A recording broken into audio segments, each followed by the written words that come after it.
carinho, secretário Rafael Fonteles. Bom dia, secretário. Seja bem-vindo ao Bom Dia nessa quarta-feira, início de fevereiro, né?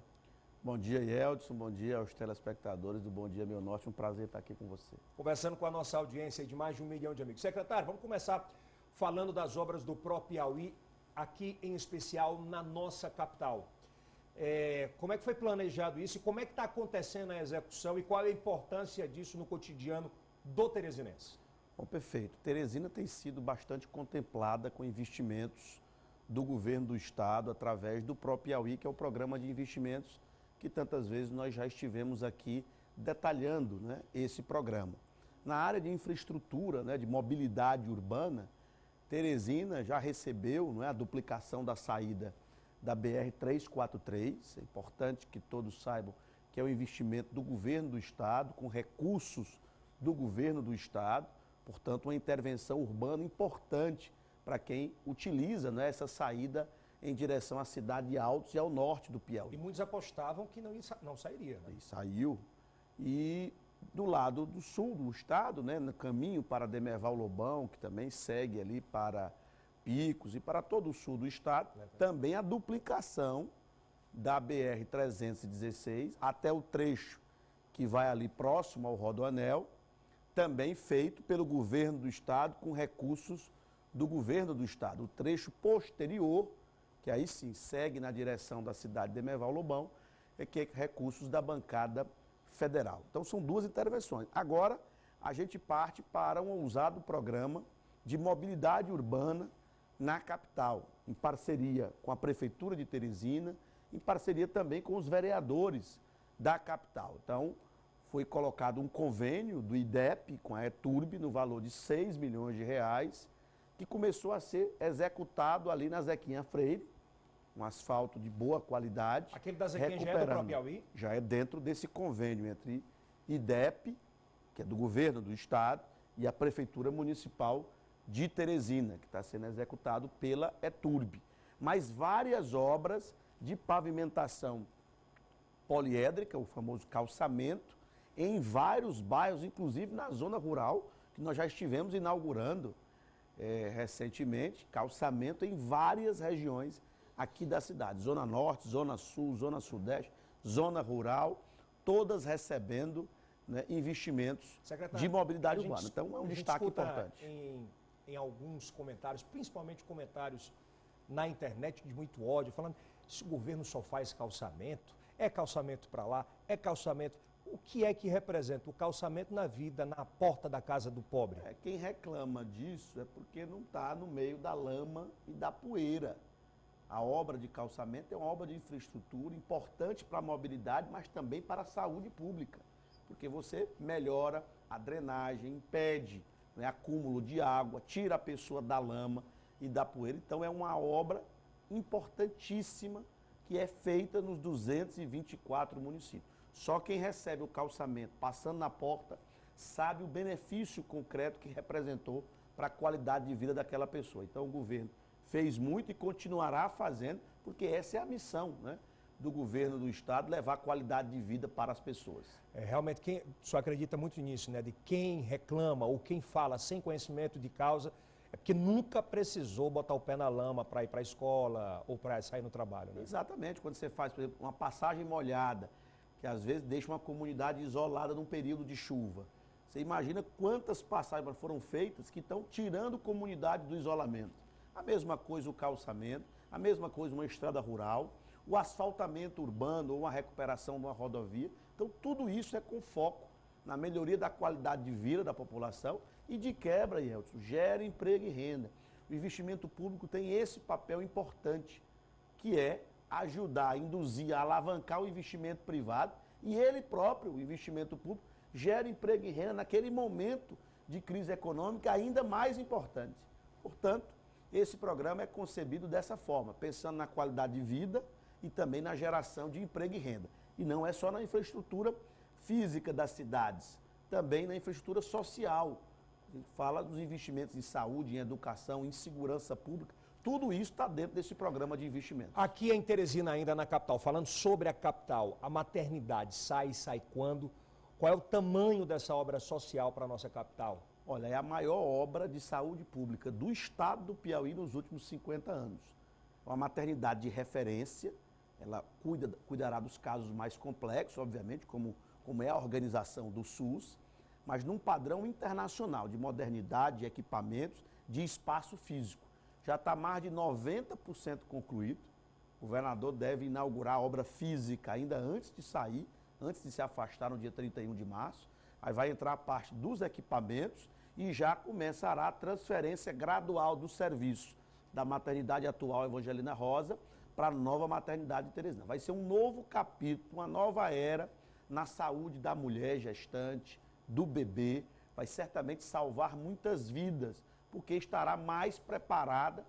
A maternidade Evangelina Rosa cumpriu um grande papel, mas agora é uma estrutura muito antiga e agora teremos uma estrutura nova. Vou destacar, Elton, são mais de 120 milhões de reais aplicados e mais da metade desse valor, quando você incluir, serão de recursos do governo do estado.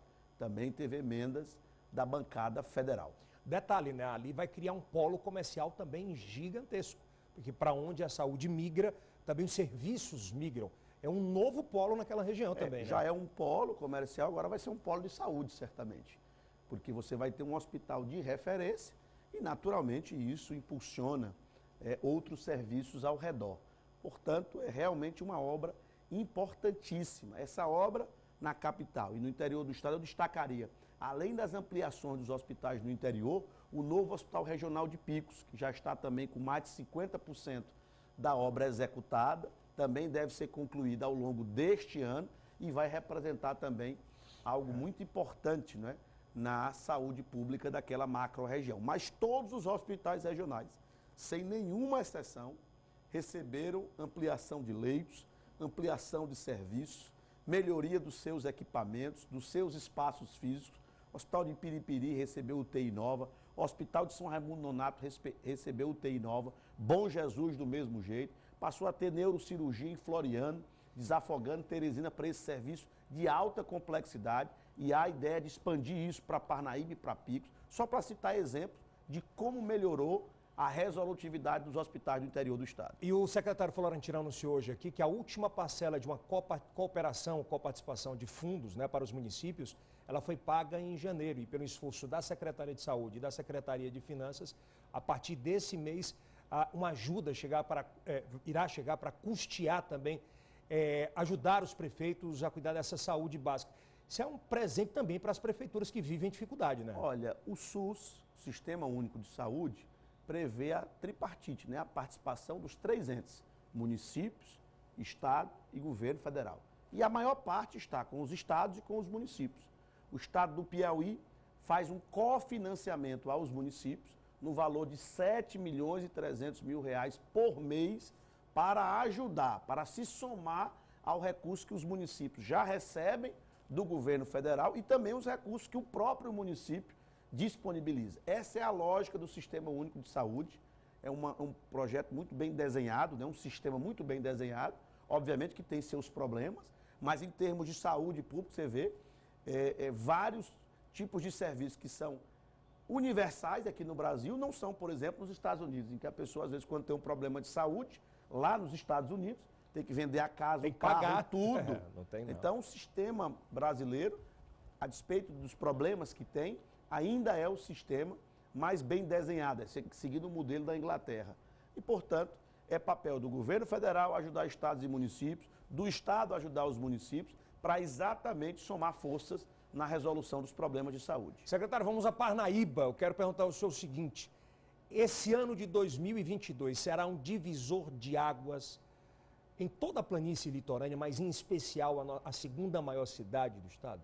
Olha, tem três grandes obras que, na verdade, além de serem grandes obras, representarão um impulso espetacular para o desenvolvimento do litoral do estado do Piauí. Agora, no dia 14, essa próxima segunda-feira, estaremos, junto com o governador Wellington Dias, inaugurando a ZPE. O que é ZPE? É Zona de Processamento da Exportação. É uma área livre de impostos para que as empresas que exportam seus produtos ou serviços possam ter mais competitividade, porque não vão pagar nem imposto federal, nem imposto estadual, nenhum tipo de tributo. Para você ter uma ideia, Yeltsin, só tem uma ZPE em funcionamento no Brasil, que é a ZPE do Pecém, no Ceará.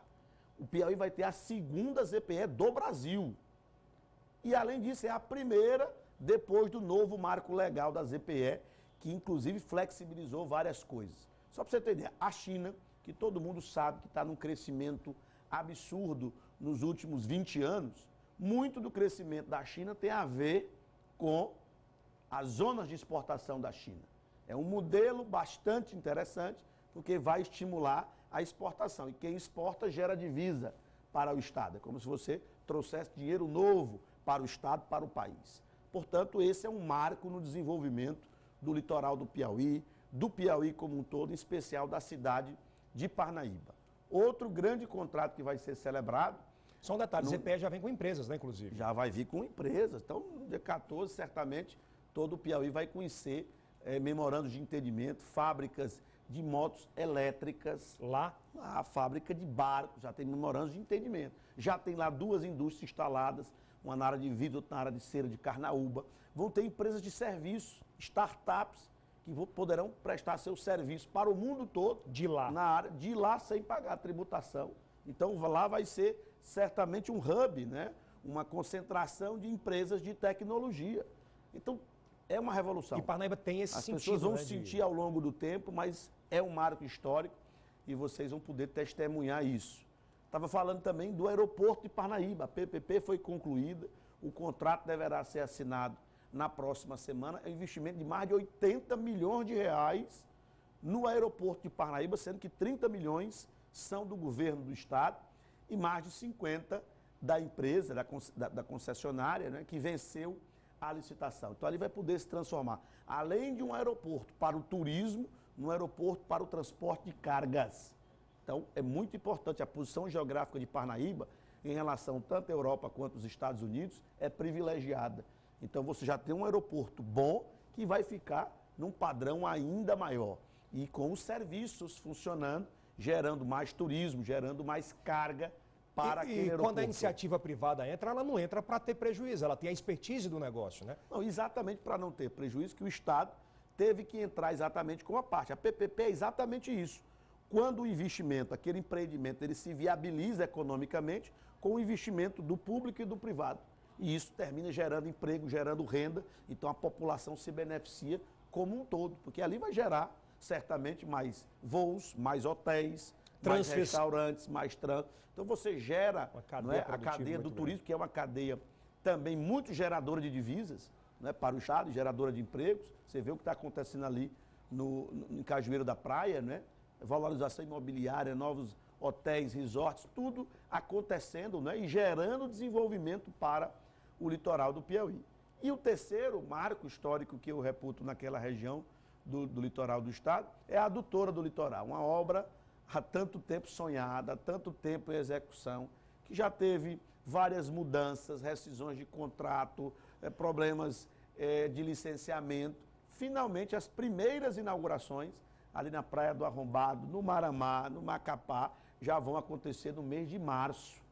Então, você vai ter inaugurações até o mês de agosto, quando chegará em Cajueiro da Praia. Em agosto. Isso além de resolver o problema da água das comunidades, das famílias que ali vivem, que só por isso já se justificaria uma obra desse porte, de mais de 50 milhões de reais, você vai impulsionar o turismo, porque o acesso à água é fundamental para que mais hotéis, mais restaurantes, mais empreendimentos se instalem no litoral do Piauí, seja em Luiz Correia, Parnaíba, Cajueiro da Praia, a oposição batia e bate muito nessa história da adutora, que esse atraso é por conta do governo. E, de fato, o senhor falou aí que foi por conta de licenças mesmo. Olha, a crítica, como eu sempre disse, as críticas da oposição ajudam o governo a trabalhar mais e melhor. Então, de fato, essa obra demorou muito tempo. Mas, finalmente, a boa notícia é que está sendo resolvida. É o caso do Centro de Convenções de Teresina. De fato, teve muitos problemas. Na hora da contratação, a empresa desiste, não cumpre o contrato. Então, vários problemas. Eu não estou entrando no mérito de cada caso. Mas vai ser inaugurado agora, dia 12 de março, muito melhor do que já foi. Eu visitei lá cada um dos espaços. O Centro de Convenções de Teresina vai ter possibilidade de ter 10 mil pessoas simultaneamente no evento, em vários espaços simultâneos. Tem espaço para 1.200 lugares, que é o teatro principal, para 2.000 lugares para fazer formaturas, eventos maiores. Se quiser usar o espaço para estacionamento, pode. Restaurante com acesso interno e externo. Salão nobre para fazer reuniões menores, usufruindo ou não da estrutura do centro de convenções. Então, ali para aquela área de Teresina, que é uma área privilegiada, porque você tem aí as sedes de vários poderes, você tem todo um trânsito, vai ser um cartão, voltar a ser um cartão postal da cidade de Teresina. E era uma obra que estava há anos se arrastando, e a oposição resolveu, criticando, né? E essa modelagem da parceria público-privada, a doutora Viviane, junto com a Secretaria do Turismo, né, no caso do aeroporto, Secretaria dos Transportes, tem dado resultado. Será um ano importante, sem sombra de dúvidas, para o Estado em termos de desenvolvimento. E o senhor sai candidato ou não sai ao governo do Estado? Olha, Yeltsin, nosso nome está à disposição, como você sabe. O Partido dos Trabalhadores está no processo, né, natural do seu calendário para formalização disso. Já há, obviamente, uma sinalização positiva do partido. Isso está sendo conversado com a base aliada. E, obviamente, que assim que nós nos desincompatibilizarmos, que deve ser no dia 31 de março... O senhor disse, vai sair, dia 31? Sim, junto com o governador Wellington Dias, ele pediu que nós ficássemos até o final, focado, obviamente, no equilíbrio das contas públicas e na coordenação do próprio Piauí. E logo, como a legislação prevê, se o nosso nome está à disposição, nós temos que nos desincompatibilizar, senão não estaria à disposição. E aí a gente vai aguardar aí a formalização do Partido dos Trabalhadores. Como é que o senhor viu a apresentação de chapa de oposição ao governo Wellington Dias, Silvio, Ciro, Iracema? O ano passado, o ministro Ciro falou aqui no Bom Dia que não tinha a menor possibilidade dele não ser candidato ao governo e que entre coordenar a campanha e cuidar do Estado, ele cuidaria do Estado, está em vídeo, é digital. Como é que o senhor viu isso? Como é que o senhor está vendo politicamente essa chapa de oposição? Olha, eu não costumo comentar a estratégia da oposição, né? O que nos deixou assim um pouco impressionados, né, foi realmente o desequilíbrio emocional do ministro da Casa Civil, né, desferindo ataques caluniosos a várias pessoas, inclusive a mim. Você vê uma expressão de muito ódio no coração. E isso foi comentado muito pelas pessoas, vendo como o ministro se transformou. E eu acho que isso tem a ver muito com a proximidade dele hoje com o presidente Bolsonaro. Que tem essa mesma, secretário? Sem dúvida. Você termina, não é, pegando os trejeitos, as manias, né, o jeito de ser, os valores daquela pessoa, que é, como todo o Brasil sabe, né, e as pesquisas mostram, uma pessoa que vive de espalhar ódio, vive de espalhar fake news, vive, né, de negar a ciência. Então, a gente realmente percebeu isso. Eu até me manifestei nas redes sociais, né, comentando que, primeiro, ele fugiu da disputa eleitoral. Esse tema é forte, ele fugiu? Foi, estava todos os seus correligionários na esperança, não é? Ainda que ele, como ele mesmo disse, você citou aqui em entrevista, estaria disponível para o debate, né, para a disputa eleitoral. Então ele fugiu, não é mais nem, digamos assim, o centro do debate aqui no estado do Piauí, passa a ser o pré-candidato escolhido do lado da oposição, do lado do Ciro, do lado do Bolsonaro, é o pré-candidato doutor Silvio Mendes. Então é com ele que certamente a base do governo espera debater em alto nível, Ninguém vai entrar nessa baixaria, não é, que o ministro Ciro trouxe, impressionando, repito a todos. Foi um discurso, pelo que eu vi nos vídeos, que destoou dos outros discursos, né? Muito carregado, repito, de ódio no coração. Então só nos resta pedir bênçãos de Deus para acalmar, não é, esse coração do ministro. Eu vou insistir um pouquinho mais. Por que, por exemplo, a oposição tem concentrado tanto essa andança política por Teresina? A gente tem visto citar muito mais os problemas da capital do que do Estado, nos discursos, pelo menos, de quem que fica próximo ao núcleo. Olha, você tem que perguntar aí a este grupo, né? Está em questão, por exemplo, essa eleição só daqui do Estado esse ano ou já está em jogo a eleição municipal? Olha, eu não quero acreditar que estão pensando num tempo tão distante ainda. O que a base do governo vai debater ou quer debater com a oposição, no momento que vai se avizinhar, de julgamento da população, de quem trabalhou mais, quem trabalhou menos, quem tem melhores propostas para o futuro, é sobre o estado do Piauí. E, obviamente, Helder, que a gente não pode deixar de considerar que no país e no Piauí estão se confrontando, ou irão se confrontar, no debate eleitoral, dois projetos políticos completamente distintos. Em nível nacional, você tem um projeto liderado pelo presidente Lula e o outro liderado pelo presidente Bolsonaro, que é da extrema-direita, que, como eu já disse, prefere ficar culpando os outros pelo problema do país, foge dos debates, foge dos problemas, espalha ódio, espalha fake news, nega a ciência. Você acredita que até hoje o presidente Bolsonaro e seus seguidores negam a vacinação, questionam a vacinação, questionam a viabilidade da vacinação, por exemplo, de crianças, chegou a sugerir que quem toma vacina tem mais chance de pegar a AIDS.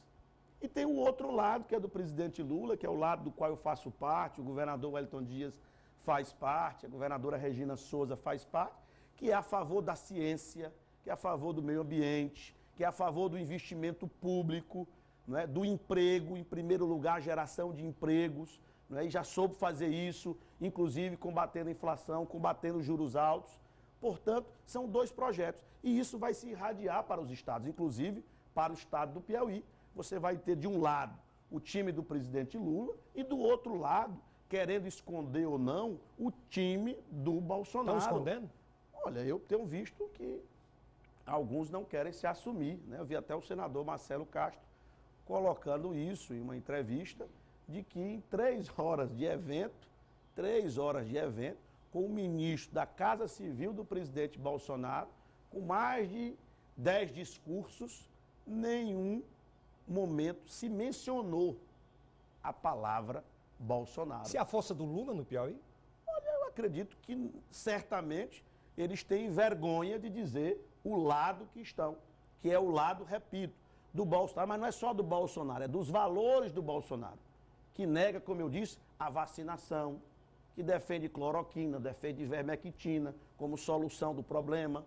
Então, são os valores que não prioriza, não é, o combate à pandemia da forma devida, que não prioriza o investimento público. Então, isso tem que ficar claro e vai ficar claro, que a população acompanha, não é, tudo isso, todo esse debate, toda essa movimentação. Para fechar, pelos números atuais das pesquisas, teria segundo turno no Brasil? Olha, eu acho que pela primeira vez, veja que o presidente Lula, as 2 eleições que venceu foi no segundo turno, a presidenta Dilma também, mas nesse momento, a avaliar pelas pesquisas, não é a chance histórica, não é, que o presidente Lula tem de vencer a eleição no primeiro turno. E eu acho que ele está se esforçando para isso, porque eu vejo ele já procurando outras forças políticas já agora, o que eu acho até mais salutar do que fazer a composição depois do primeiro turno ou depois que ganha. Ele já está tratando, né, não só do projeto das eleições, ele está tratando do projeto de governo, porque o governo precisa sim ter governabilidade, precisa sim conversar com forças diferentes do seu partido ou dos que são mais próximos do seu partido. E ele tem feito gestos para vários líderes, para vários partidos, porque o principal, nesse momento, é reconstruir o país depois do desastre chamado Bolsonaro. Isso é o mais importante. Portanto, a gente tem que conversar, assim, com todas as forças que estão se unindo para derrotar o fascismo. Você vê, recentemente, ontem, né, voltou essa discussão, né? De célula de...